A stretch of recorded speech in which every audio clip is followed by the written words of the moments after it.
коронарография не үшін жасалады? Қысқаша айтқанда, как не үшін жасалады? Осы сұраққа жауап беремін.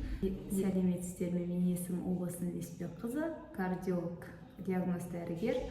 Коронарография жүректің ишемиялық ауруларында маңызды диагностикалық мәні бар әдіс болып есептеледі. Коронарографияның арқасында жүректі қанмен қамтамасыз ететін тәж артериялардың тарылу жағдайын, бітелу дәрежесін анықтауға болады.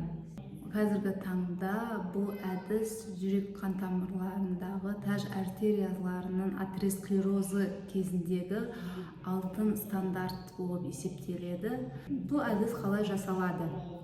Ангиохирург науқастың білезік буынындағы артериясы арқылы немесе шап буынындағы артерия арқылы жергілікті анестезия жасайды.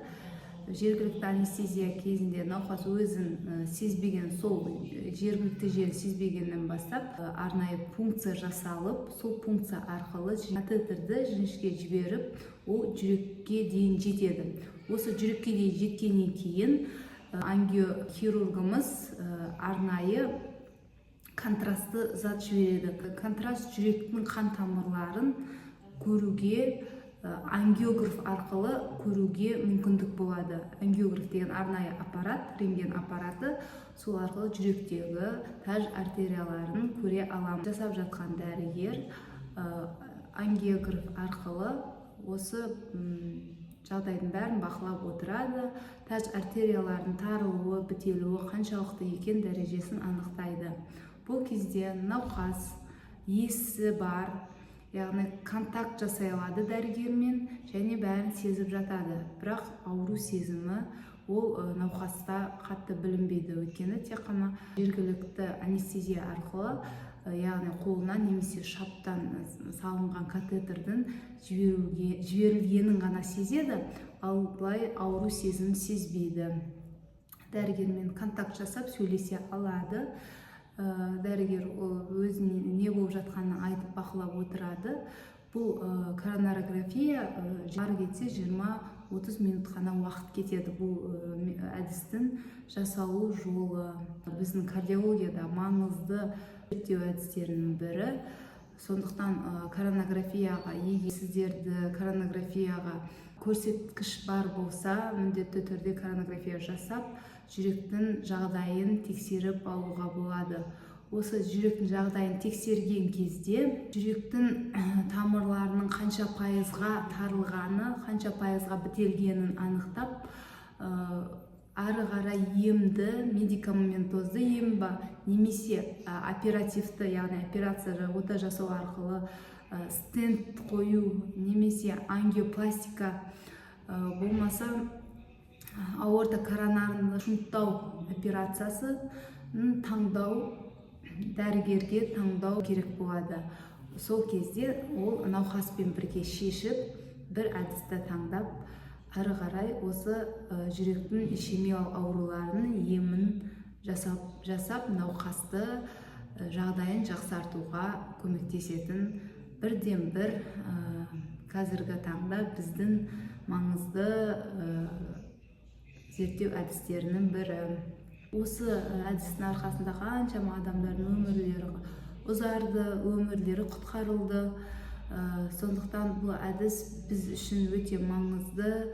Бұл зерттеу әдісінің маңыздылығы жоғары бола тұра, бұл минималды инвазивті әдіс болып есептеледі. Яғни мини операция десек те болады, өйткені үлкен операцияларда оның жарақаттану қаупі жоғары болса, ал коронарография кезінде жарақаттану қаупі өте аз. Коронарографияның катетері арқылы тек қана жүректің ишемиялық ауруларын біліп қана қоймай, сонымен қатар жүрек қуысының жағдайын білуге және аритмияларды емдеуге де радиочастотный абляция сондай жасауға да көмектесетін бірден бір әдіс болып есептеледі.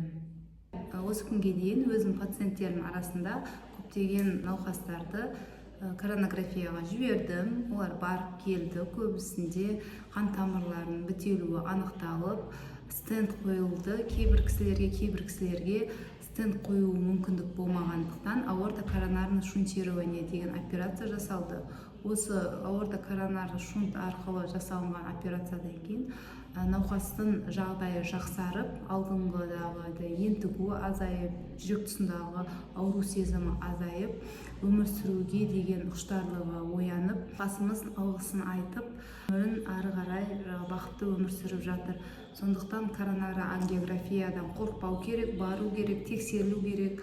Мен науқастарымның ішінде көбісі сұрайды, қиын емес па, әсіресе үлкен кісілер қорқамыз, қиын емес па деп жатады. Жоқ, қанша адамдар барып жатыр, жасап келіп жатыр, өмірін ұзартып жатыр, қан тамырларының бітелгенін қанша пайыз екенін біліп жатыр. Соның арқасында ары қарай ем шараларын жүргізіп жатырмыз.